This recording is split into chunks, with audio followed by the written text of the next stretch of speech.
खबरों में बढ़ेंगे आगे, आपको सीधे लिए चलेंगे हरिद्वार, जहां पर मुख्यमंत्री पुष्कर सिंह धामी निर्वाण दिवस कार्यक्रम में शामिल हुए। क्या कुछ कह रहे हैं, सुनते हैं। सभी संगत, मीडिया के सभी मित्र, मैं आप सभी का आज इस अवसर पर आप सबका मैं अपनी ओर से स्वागत करता हूं, आप सबका अभिनंदन करता हूं और पूज्य महाराज जी के चरणों में अपने श्रद्धा सुमन अर्पित करते हुए, सच में यहां तो वही आ पाता है, ऐसे स्थानों पर कोई बुलाएगा, कोई माध्यम बनेगा, लेकिन पहुंचेगा वही जिस पर महाराज जी की कृपा होगी, सदगुरु की कृपा होगी, वही यहां आ पाएगा, वही यहां पर दर्शन कर पाएगा, इस पुण्य कार्य का भागी बन पाएगा। और देखिए, संस्थाएं बनती हैं, संस्थाएं बनती हैं हमारे संत समाज में, हमेशा बढ़ चढ़ के, चाहे वो धर्म की रक्षा हो, हमारी संस्कृति की रक्षा हो या हमारे राष्ट्र की रक्षा हो, उन सब में बहुत बढ़ चढ़ के समाज का मार्गदर्शन किया है। जरूरत पड़ने पर उन्होंने अपने को होम किया है, अपने को तिल तिल जलाकर हम सबको धर्म और संस्कृति का मार्ग दिखाया है, राष्ट्र की रक्षा का संकल्प आगे बढ़ाया है। और ऐसे में जब हम भूरी वाले महाराज जी का स्मरण करते हैं, मैं यहां आता हूं, मैं भी अपने ऊपर बड़ी कृपा सभी गुरु महाराज की, पांचों हमारे गुरु महाराज अभी और छठे महाराज जी यहां पर विराजमान हैं, उनका सबका आशीर्वाद लेने का मुझे अवसर मिला।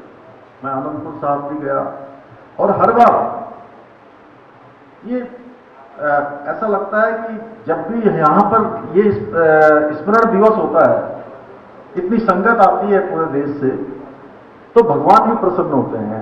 और मैं कह रहा था, आज मैं दिल्ली से आ रहा हूं, दिल्ली में मौसम साफ था, यहां देखा तो बारिश हो रही है, यानी कि भगवान इंद्र भी आकर इस अवसर पर हम सबके बीच में वो भी आशीर्वाद देते हैं, वो भी सम्मिलित होते हैं। और आदर्श संस्था क्या होती है, ये इन संस्थाओं से सच में सीखने को मिलता है, देखने को मिलता है। अभी मदन जी कह रहे थे, कितने सारे संस्थाएं चल रही हैं, कितने विद्यालय चल रहे हैं, विश्वविद्यालय चल रहे हैं, अनेक ट्रस्ट चल रहे हैं, सेवा के कार्य हो रहे हैं। और इन गुरु महाराजों ने यही हमको सिखाया है, यही दिखाया है, जाति पाति पंथ वर्ग भेद सब छोड़कर सेवा की मार्ग पर चलना है।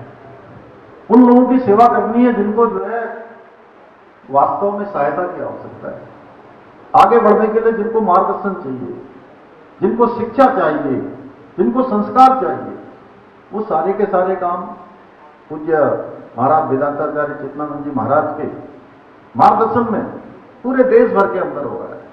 मैं तो आपकी उपस्थिति को साक्षात प्रणाम करता हूं कि हमें ऐसी विभूति प्राप्त हुई है, ऐसे महामुनि प्राप्त हुए हैं, जिनका आशीर्वाद सच में इस कलिकाल में बहुत बड़ा एक जो दुर्लभ प्राप्त होने वाली वस्तु है, कहिए उनका आशीर्वाद, कहिए किसी रूप में भी कहिए, वो दुर्लभ आशीर्वाद हम सबको प्राप्त हो रहा है। भगवान की बड़ी कृपा है, प्रकृति की बड़ी कृपा है, चल रहा है, इतने काम चल रहे हैं और हम सब सहभागी बन रहे हैं, किसी न किसी काम पर हम लोग लग रहे हैं।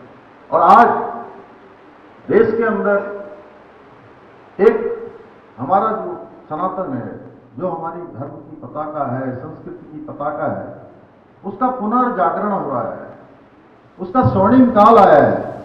चाहे वो हमारे धर्म के स्थान हो, उन स्थानों को सजाना हो, संवारना हो, तमाम प्रकार के जो अच्छे काम करने हो, धार्मिक काम करने हो, भगवान राम का अयोध्या में मंदिर का निर्माण करना हो, काशी में काशी का कॉरिडोर बनना हो, महाकाल उज्जैन में महाकाल लोक बनना हो, या हमारे यहीं के चाहे पंजाब के हों, उत्तर प्रदेश के हों, राजस्थान के हों, हरियाणा के हों या उत्तराखंड के सभी धार्मिक स्थलों को बनना हो। यहाँ राज्य के अंदर भी हमारे यहाँ बद्रीनाथ धाम, केदारनाथ धाम, जहाँ 2013 की आपदा के बाद पूरा का पूरा परिसर तहस नहस हो गया था, क्षतिग्रस्त हो गया था, उसको नव निर्माण करना, उसका पुनः निर्माण करना हमारे प्रधानमंत्री मोदी जी के नेतृत्व में भव्य केदार और दिव्य केदार फिर से बना है। और प्रधानमंत्री जी की प्रेरणा से, उनके मार्गदर्शन में हम उत्तराखंड के अंदर, चाहे वो केदारखंड के हमारे सभी मंदिर हों, धार्मिक स्थान हों, या मानसखंड के अंदर मंदिर माला मिशन के माध्यम से सभी धार्मिक स्थानों को फिर से नए स्वरूप में लाना, उनका नवनिर्माण पुनर्निर्माण करना, वो सब हम कर रहे हैं। केदारनाथ जाने के लिए नए रोपवे का शिलान्यास हो चुका है। हेमकुंड साहब जाने के लिए नए रोपवे का शिलान्यास हो गया है। अभी हेमकुंड जाना, केदारनाथ जाना बहुत कठिन कार्य है, यात्रा कठिन है, भौगोलिक परिस्थितियां कठिन है। युवा लोग जाते हैं, नौजवान जाते हैं, जिनका शरीर स्वस्थ है, ताकत है, वो सब पहुंचते हैं आसानी से। जिनको शरीर में बहुत स्वस्थता नहीं है, लेकिन वो भी हमारी आस्था श्रद्धा के कारण भगवान केदारनाथ और हमारे हेमकुंड साहब की कृपा से वो भी पहुंचते हैं, लेकिन उनके लिए यात्रा कठिन होती है। वो यात्रा जैसे ही हमारे रोपवे अब बन जाएंगे, चालू हो जाएंगे, उनके लिए यात्रा अत्यधिक ही आसान हो जाएगी। और हरिद्वार के अंदर हम गंगा का कॉरिडोर बना रहे हैं। ऋषिकेश में भी गंगा कॉरिडोर का काम चल रहा है। इसको पूरी तरह से सजाने का, संवारने का, आस्था पथ बनाने का, कि देश दुनिया के लोग आए, आप सब लोग आए तो आप सबका यहाँ पर विधिवत रूप से आपका स्वागत है। शारदा में मां पूर्णागिरी के स्थान पर हम 7-8 कॉरिडोर बना रहे हैं। यमुना जी में यमुना तीर्थ का पुनरुद्धार कर रहे हैं। ऐसे अनेकों कार्य राज्य के अंदर ही। देवभूमि उत्तराखंड है और देवभूमि की पवित्रता बनी रहनी चाहिए, यहाँ का मूल अस्तित्व बना रहना चाहिए। आने वाले समय में जो देश और दुनिया के लोग आए तो निश्चिंत होकर आए कि हम देवभूमि में जा रहे हैं। देवभूमि का जो स्वरूप है वो स्वरूप हमको मिलेगा, साफ स्वच्छ, हर प्रकार से ये स्वच्छ स्वरूप देवभूमि का बना रहना चाहिए। उसके लिए हम बहुत सारे काम कर रहे हैं। चाहे आज जमीनों से अवैध अतिक्रमण हटाना हो, यहाँ पर उन अवैध अतिक्रमणों को हमने हटाया है। और लैंड जहाज, लव जहाज, थूक जहाज, ऐसी जितनी भी विकृत मानसिकताएं हैं उनके खिलाफ हमने कड़ी कार्रवाई की है। क्योंकि ये केवल हम नहीं चाहते, हमारे साथ साथ पूरे देश और दुनिया के लोग चाहते हैं कि देवभूमि साफ और स्वच्छ होनी चाहिए।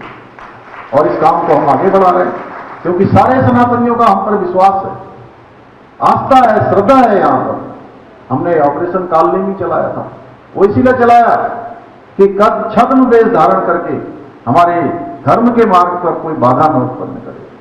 इसके साथ साथ हम देहरादून में दून विश्वविद्यालय में हिंदू स्टडीज सेंटर हमने बनाया है, जिसमें हमारे धर्म के बारे में, हमारी संस्कृति के बारे में, हमारे ज्ञान और विज्ञान के बारे में सारी चर्चाएं, सारी स्टडी, सारा रिसर्च, अनुसंधान वहां पर होगा।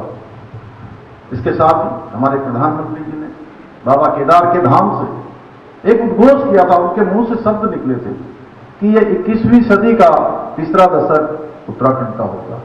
तो यानी कि 10 साल उत्तराखंड हर दृष्टि से, चाहे धर्म हो, संस्कृति हो, विकास हो, नवाचार हो, विज्ञान हो, प्रौद्योगिकी हो, हर क्षेत्र में, ज्ञान के क्षेत्र में आगे बढ़ेगा।